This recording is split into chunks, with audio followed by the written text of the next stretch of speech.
Subscribe کیجیے ہمارے channel کو اور بیل آئیکن کو دبائیے۔ بسم اللہ الرحمن الرحیم۔ زبان کی اہمیت۔ انسان مختلف اعضاء کا مجموعہ ہے۔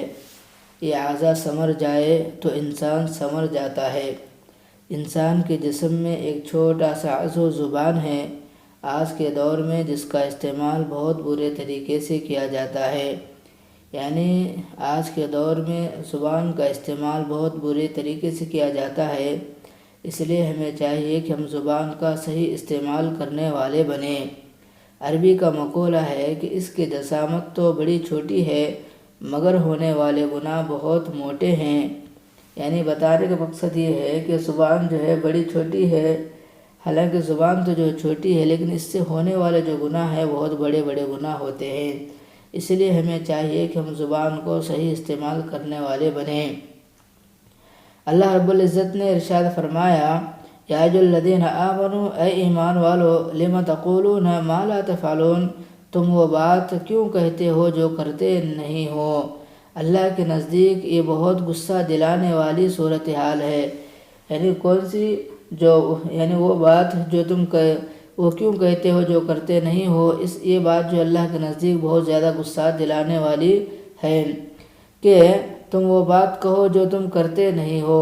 کہنا کچھ کرنا کچھ، یہ اللہ رب العزت کے نزدیک بہت زیادہ غصہ دلانے والی صورتحال ہے۔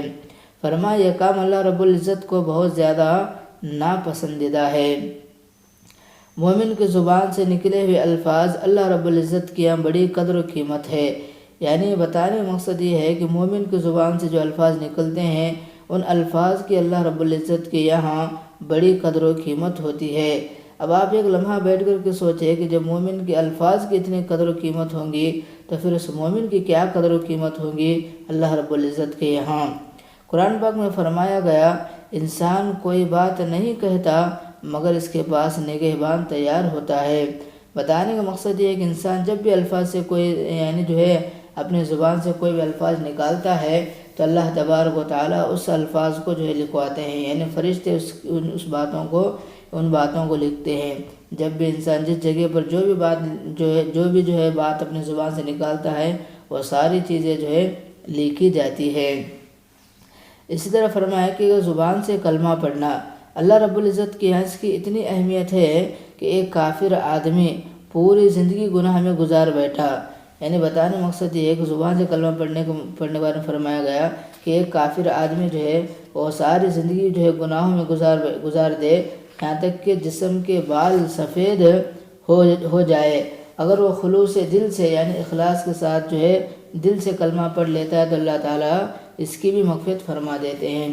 یعنی کوئی انسان زبان سے یعنی دل سے کلمہ پڑھ لیتا ہے اور وہ ساری زندگی وہ جتنا بھی گناہ کرے لیکن ایک بار اخلاص کے ساتھ کلمہ پڑھ لیتا ہے تو اللہ تعالیٰ اس کے سارے گناہوں کو معاف فرما دیتے ہیں۔ روایت میں آتا ہے کہ جب کوئی بندہ خلوص سے دل سے کلمہ پڑھتا ہے تو ایک فرشتہ اس عمل کو لے کر آسمان کی طرف جاتا ہے، ابھی راستے میں ہی ہوتا ہے کہ اوپر سے نیچے آنے والے فرشتے سے اس کی ملاقات ہو جاتی ہے۔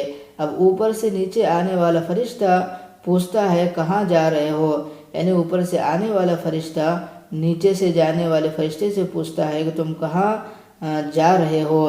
نیچے سے جانے والا فرشتہ کہتا ہے کہ اوپر سے آنے والے فرشتے سے ایک آدمی نے کلمہ پڑھا، میں اس عمل کو اللہ کے حضور پیش کرنے کے لیے جا رہا ہوں۔ پھر اوپر سے آنے والے فرشتے سے پوچھتا ہے کہ آپ کہاں جا رہے ہو، وہ کہتا ہے کہ جس آدمی نے کلمہ پڑھا میں اس آدمی کے لیے مغفرت کا پیغام لے کر جا رہا ہوں۔ اب سوچئے زبان سے چند الفاظ نکلے، اس کی زندگی کے سب گناہوں کو معاف کر دیا گیا۔ دنیا کی عدالت کا معاملہ دیکھا، کسی آدمی پر ناجائز مقدمہ ہو جائے، عدالت میں پتہ بھی چل جائے کہ مقدمہ جھوٹا تھا، اس آدمی کو باعزت بری تو کر دیا جاتا ہے مگر اپنے ریکارڈ میں اس مقدمے کا اندر راج ضرور کر لیا جاتا ہے۔ دنیا کی عدالت باعزت بری بھی کر دے، اپنے پاس اس کا بایو ڈیٹا درج کر کے رکھتی ہے، مگر اللہ رب العزت کا معاملہ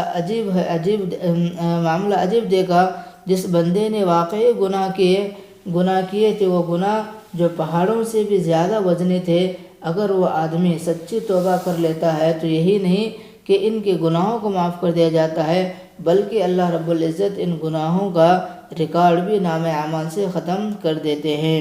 حدیث پاک میں آتا ہے کہ جن فرشتوں نے اس شخص کے گناہوں کو لکھا تھا، اللہ رب العزت ان فرشتوں کی یادداشت سے بھی گناہوں کو ختم کر دیتے ہیں تاکہ قیامت کے دن گواہی نہ دے سکے، یعنی قیامت کے دن وہ فرشتہ جو ہے اس انسان کے خلاف جو گواہی نہ دے سکے، اس لیے اللہ رب العزت اس فرشتے کے ذہن سے بھی جو ہے، یعنی اس کے دماغ خیالات سے بھی جو ہے اس گناہوں کو مٹا دیتے ہیں۔ سبحان اللہ۔ دیکھا زبان سے نکلے ہوئے چند الفاظ نے کیا بدلوا دیا۔ تو آپ نے دیکھا زبان ایک ایسی چیز ہے کہ جو اگر اس کا صحیح استعمال کرو گے تو پھر یہ ہمیں فائدہ دینے والی ہوں گی، اگر غلط استعمال کرو گے تو ہمیں نقصان دینے والے ہوں گے۔ تو اس لیے ہمیں چاہیے کہ ہم زبان کا جو صحیح استعمال کرنے والے بنیں۔ بس اللہ سے دعا ہے کہ اللہ تعالیٰ جو ہے مجھے اور آپ کے تمام باتوں پر عمل کی توفیق عطا فرمائے۔